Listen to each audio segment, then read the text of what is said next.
आज के टाइम में हर स्टूडेंट बेस्ट एजुकेशन चाहता है और जब बात अब्रॉड से पढ़ाई करने की आती है तो जो नाम सबसे पहले दिमाग में आता है वो है कनाडा।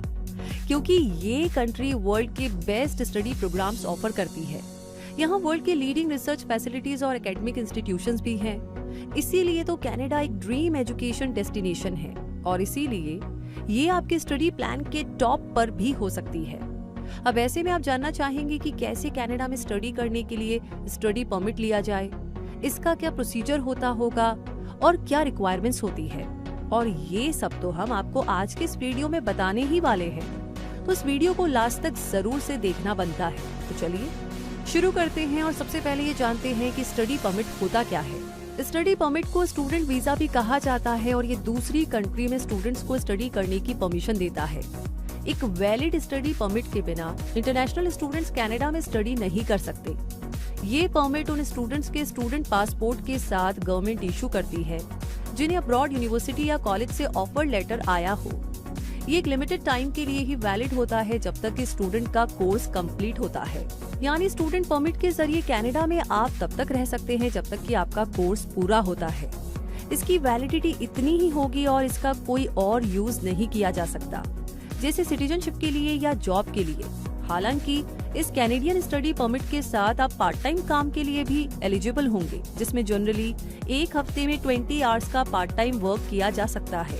तो ये तो बात हुई स्टडी परमिट क्या होता है, और अब आगे जानते हैं कि स्टडी परमिट के लिए अप्लाई कैसे किया जाए। तो देखिए, जब आप कनाडा की किसी यूनिवर्सिटी या इंस्टीट्यूट में कोर्स के लिए अप्लाई करेंगे और ट्यूशन फीस पे कर देंगे, तब आपको उस डेजिग्नेटेड लर्निंग इंस्टीट्यूशन से लेटर ऑफ एक्सेप्टेंस मिलेगा। तब आप स्टडी परमिट के लिए ऑनलाइन या वीजा एप्लीकेशन सेंटर पर अप्लाई करेंगे। ये designated learning institution international students को होस्ट करने के लिए गवर्नमेंट अप्रूव्ड होते हैं। इसलिए किसी भी इंस्टीट्यूट में स्टडी के लिए अप्लाई करने से पहले ऑफिशियल वेबसाइट पर ये जरूर से चेक कर ले कि जिस इंस्टीट्यूट में आप अप्लाई कर रहे हैं वो DLI यानी डेजिग्नेटेड लर्निंग इंस्टीट्यूशन तो है ना। स्टडी परमिट के लिए इंडियन स्टूडेंट्स के लिए स्टैंडर्ड क्राइटेरिया जाने तो आपके पास DLI का एक्सेप्टेंस लेटर तो होना ही चाहिए। साथ ही आपको लैंग्वेज प्रोफिशिएंसी टेस्ट भी क्लियर करना होगा, जिनमें से IELTS इंग्लिश प्रोफिशिएंसी के लिए प्रेफर्ड टेस्ट होता है और कुछ इंस्टीट्यूशंस TOEFL एग्जाम स्कोर भी एक्सेप्ट करते हैं। वैसे आपको ये साबित करना होगा कि आपके पास अपनी ट्यूशन फीस पे करने के लिए, लिविंग एक्सपेंसेस के लिए और रिटर्न ट्रांसपोर्टेशन के लिए इनफ मनी है। आपका कोई क्रिमिनल रिकॉर्ड नहीं हो, इसके लिए आपको पुलिस सर्टिफिकेट भी प्रोवाइड कराना पड़ सकता है। आपकी अच्छी हेल्थ हो और जरूरत पड़ने पर मेडिकल एग्जामिनेशन के लिए आप तैयार हो।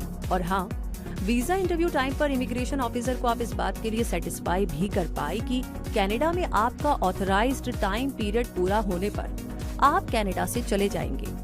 ये सारी कंडीशंस जानने के बाद अब जानते हैं कि आपको इस प्रोसेस के लिए किन डॉक्यूमेंट्स की जरूरत होगी। तो आपके पास प्रूफ ऑफ एक्सेप्टेंस हो जो आपको DLI से मिलेगा, और अगर आपके कनाडा जाने से पहले आपके किसी फैमिली मेंबर का स्टडी परमिट या वर्क परमिट एप्लीकेशन रिटर्न में अप्रूव्ड हो गया हो तो आपको लेटर ऑफ एक्सेप्टेंस की जरूरत नहीं होगी। आपके पास प्रूफ ऑफ आइडेंटिटी होना चाहिए, जिसमें एक वैलिड पासपोर्ट या ट्रैवल डॉक्यूमेंट होना जरूरी है, और 2 रीसेंट पासपोर्ट साइज फोटोज जिनके पीछे आपका नाम और डेट ऑफ बर्थ भी लिखा हो।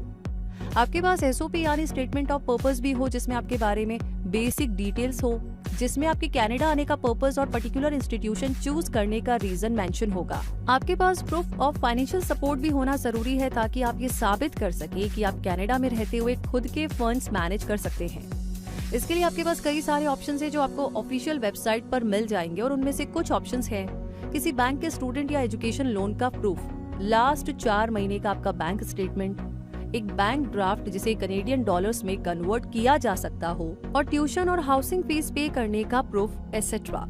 आपको बता देते हैं कि कनाडा में एक स्टूडेंट की तरह रहने के लिए आपको जितना minimum fund per year proof करना होगा वो है 10,000 कैनेडियन डॉलर्स, जिसमें ट्यूशन फीस इंक्लूड नहीं है।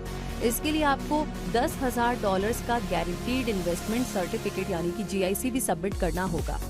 आपके पास English language proficiency test result हो, 10th, 12th और डिग्री सर्टिफिकेट्स की अटेस्टेड कॉपीज हो, एक्स्ट्रा करिकुलर अचीवमेंट्स के सर्टिफिकेट्स हो, और इन डॉक्यूमेंट्स के अलावा आपको कुछ एडिशनल डॉक्यूमेंट्स की जरूरत भी पड़ सकती है, जैसे पुलिस सर्टिफिकेट और मेडिकल सर्टिफिकेट। आपको एक government of Canada authorised visa application centre यानी VAC में अपना बायोमेट्रिक भी सबमिट करना होगा। आपको बता दें कि स्टडी परमिट की application fees 150 Canadian dollars, temporary resident visa fees है 100 कैनेडियन डॉलर्स और बायोमेट्रिक्स फीस है 85 यानी कि 85 कैनेडियन डॉलर्स। वैसे आपके लिए ये भी जानना जरूरी है कि आपका स्टडी परमिट वीजा नहीं है, क्योंकि इसके जरिए आप कनाडा में एंटर नहीं हो सकेंगे। इसके लिए आपके पास एक विजिटर वीजा यानी टेम्परेरी रेजिडेंट वीजा या फिर एक इलेक्ट्रॉनिक ट्रैवल ऑथराइजेशन यानी ETA होना जरूरी होगा। और ये आपको कैसे मिलेगा? अगर आपका स्टडी परमिट अप्रूव हो जाएगा तो आपको स्टडी परमिट के साथ ये विजिटर वीजा या ETA इशू कर दिया जाएगा। और अब जानते हैं कि स्टडी परमिट कैसे इशू होगा। तो अगर आपकी एप्लीकेशन अप्रूव हो जाती है तो आपको एक लेटर ऑफ इंट्रोडक्शन प्रोवाइड कराया जाएगा। ये लेटर ऑफ इंट्रोडक्शन भी आपको बाकी सारे स्पेसिफाइड डॉक्यूमेंट्स के साथ कनाडा ले जाना होगा, लेकिन इसे आप स्टडी परमिट ना समझें। और कनाडा पहुंचते ही कनाडा बॉर्डर सर्विसेज एजेंसी के एक ऑफिसर के द्वारा आपका इंटरव्यू लिया जाएगा, जिसमें आपके ये सारे डॉक्यूमेंट्स चेक किए जाएंगे। वैलिड ट्रैवल डॉक्यूमेंट जैसे passport, letter of introduction, valid letter of acceptance की एक कॉपी, इलेक्ट्रॉनिक ट्रैवल ऑथराइजेशन यानी कि ETA, वैलिड विजिटर वीजा यानी टेम्परेरी रेजिडेंट वीजा, और अगर वीजा ऑफिस में आपसे लेटर्स ऑफ रेफरेंस लाने को कहा गया हो तो आपके पास लेटर्स ऑफ रेफरेंस भी होने चाहिए। इनके अलावा आपके स्टे के लिए इनफ मनी, गुड हेल्थ और कोई क्रिमिनल रिकॉर्ड नहीं। तो डॉक्यूमेंट्स वेरीफाई होने के बाद ऑफिसर आपको स्टडी परमिट इशू कर देगा।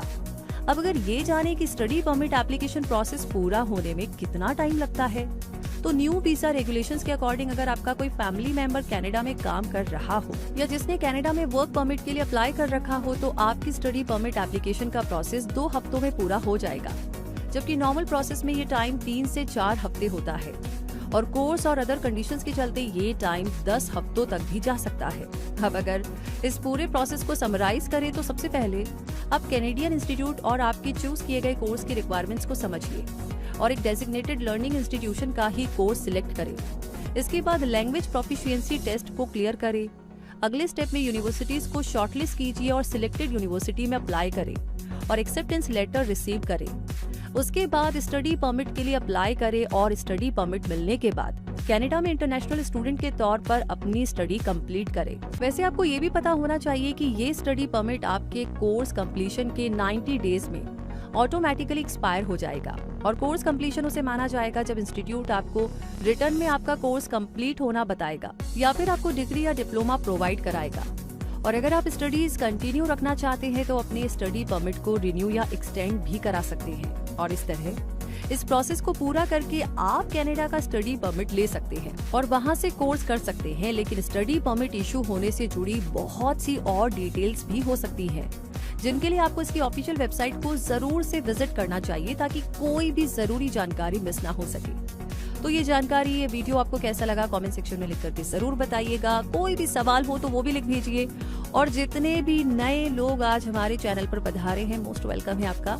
ऐसी अमेजिंग प्यारी प्यारी जानकारियां नॉलेज की दुनिया में आप और कुछ भी जानना चाहते हैं तो वो आपको सब कुछ मिलेगा। सिर्फ उसके लिए सब्सक्राइब करके बेल आइकन प्रेस कर लीजिए ताकि कोई भी नोटिफिकेशन कभी भी आप मिस ना करें। तो रूबी मिलेगी बहुत जल्दी ही नए वीडियो के साथ, नई जानकारी के साथ। तब तक के लिए आपसे यही कहूंगी, धन्यवाद।